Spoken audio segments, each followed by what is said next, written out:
शादी के बाद विदाई का समय था। नेहा अपने मां से मिलने के बाद अपने पिता से लिपट कर रो रही थी और वहां मौजूद सभी लोगों की आंखों में आंसू थे। उस समय नेहा ने घूंघट निकाला हुआ था और अब उसका विदा होकर ससुराल जाने का समय हो गया था। तो जैसे ही नेहा रोती हुई कार में बैठने लगी, तभी उसकी छोटी बहन रोते हुए उससे दोबारा लिपटकर रोने लगी। तभी गाड़ी के पास खड़े नेहा के पति अविनाश से उसका दोस्त दिनेश कह रहा था, अरे यार अविनाश, यहाँ से घर पहुँचते ही सबसे पहले होटल अमृत बाग पहुँचकर एक बढ़िया सा खाना खाएंगे, क्योंकि यहाँ तेरे ससुराल में तो एकदम घटिया खाना था। ऐसा खाना तो हमारे यहाँ कुत्तों को भी नहीं खिलाते। तभी साथ ही खड़े अविनाश का छोटा भाई ने भी कहा, हाँ यार, यहाँ का खाना तो एकदम बकवास था और रसमलाई में तो रस था ही नहीं। ये कहते हुए वे तीनों ज़ोर ज़ोर से हंस रहे थे। तभी नेहा के पति अविनाश ने भी अपने ससुराल वालों की मजाक उड़ाते हुए कहा कि हाँ यार, मैंने भी मजबूरी में ही यहाँ का खाना खा लिया है, वरना मैं तो ऐसे खाने को हाथ भी नहीं लगाता। और अब पक्का हम तीनों घर पहुंचते ही होटल अमृत बाग का खाना खाएंगे। अपने पति के मुंह से ऐसे ऐसे बातें सुनकर नेहा कार में बैठते बैठते रुक गई और उसने गुस्से में सबके सामने घूंघट उठाते हुए कार के दरवाजे को ज़ोर से बंद किया और आंखों में आंसू लिए नेहा अपने पिता के पास चली गई और उनका हाथ पकड़कर उससे ये कहा कि पिताजी, मैं ससुराल नहीं जाऊंगी, मुझे ये रिश्ता बिल्कुल मंजूर नहीं है। ये बात नेहा ने इतनी ज़ोर से कहा कि सब लोग उसकी बात सुनकर हक्के पक्के रह गए। सब लोग नेहा के नज़दीक आ गए और नेहा के ससुराल वालों पर तो जैसे पहाड़ ही टूट चुका था। वजह क्या थी ये किसी को भी समझ नहीं आ रहा था। तभी नेहा के ससुर राधे श्याम जी ने आगे बढ़कर नेहा से पूछा कि नेहा बेटी, क्या बात है, तुम अचानक ही शादी होने के बाद अपनी विदाई होने के समय यूं शादी को नामंजूर कर रही हो। तभी नेहा कुछ देर तक चुप रहने के बाद अपनी आंखों में आंसू लिए अपने ससुर से बोली कि बाबूजी, आपको पता है मेरे माता पिता ने अपनी सभी सपनों को मार कर हम सभी बहनों को इतना पढ़ाया लिखाया और काबिल बनाया, और आप जानते हैं कि एक बाप के लिए उसकी बेटी क्या मायने रखती है। वैसे आप और आपका बेटा कभी नहीं जान सकते हैं, क्योंकि बाबूजी आपके घर में तो कोई बेटी है ही नहीं।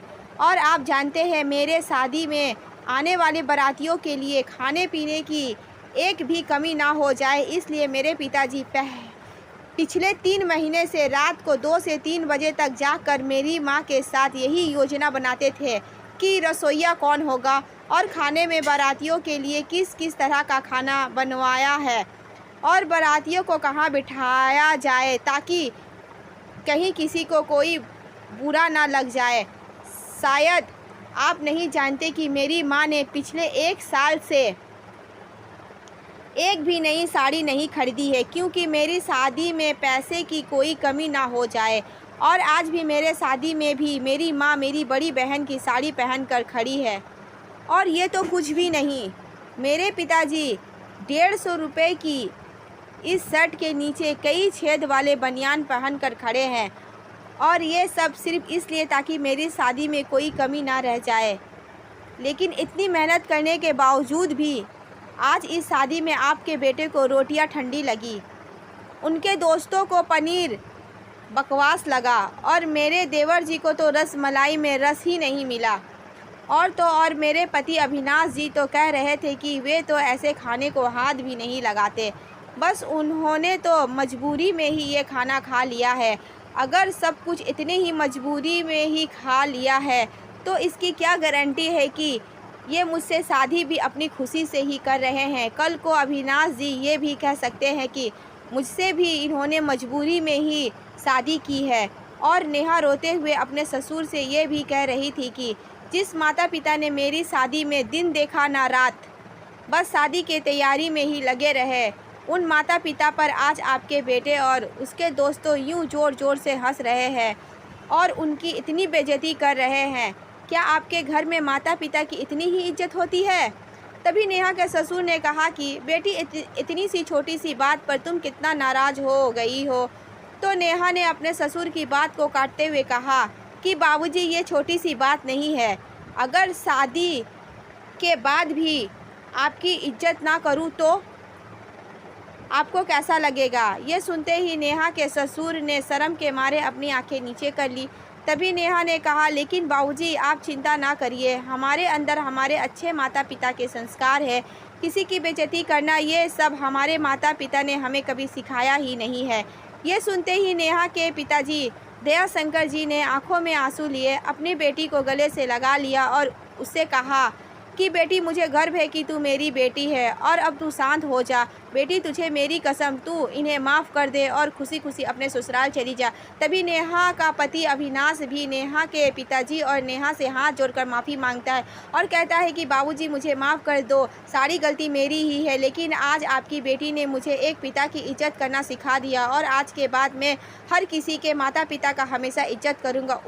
उसी वक्त नेहा के ससुर श्याम जी भी आगे आकर अपनी बहू नेहा के सर पर हाथ रखकर कहते हैं कि मैं तो बहू लेने आया था, लेकिन ईश्वर बहुत दयालु है, उसने मुझे बहू के रूप में एक बेटी दे दी और वो भी इतनी अच्छी संस्कार वाली जो कि माता पिता की इतनी सम्मान करती है। और अब बेटी मेरे कहने पर इस नालायक को भी माफ़ कर दे, मैं हाथ जोड़ता हूँ तेरे सामने। तभी नेहा अपने ससुर जी के दोनों हाथ को पकड़ लेती है और कहती है कि नहीं बाबूजी, आप मेरे पिता के समान हैं, कृपया आप मेरे सामने हाथ मत जोड़िए। तभी नेहा के पिताजी दयाशंकर जी भी कहते हैं कि समधी जी, आप मेरे बेटी के सामने हाथ जोड़कर कृपया हमें शर्मिंदा मत कीजिए। मेरे तो आपसे बस यही कहना है कि मेरी बेटी को अपनी बेटी की तरह ही समझना और इसे कभी कोई गलती हो जाए तो इसे माफ़ कर देना।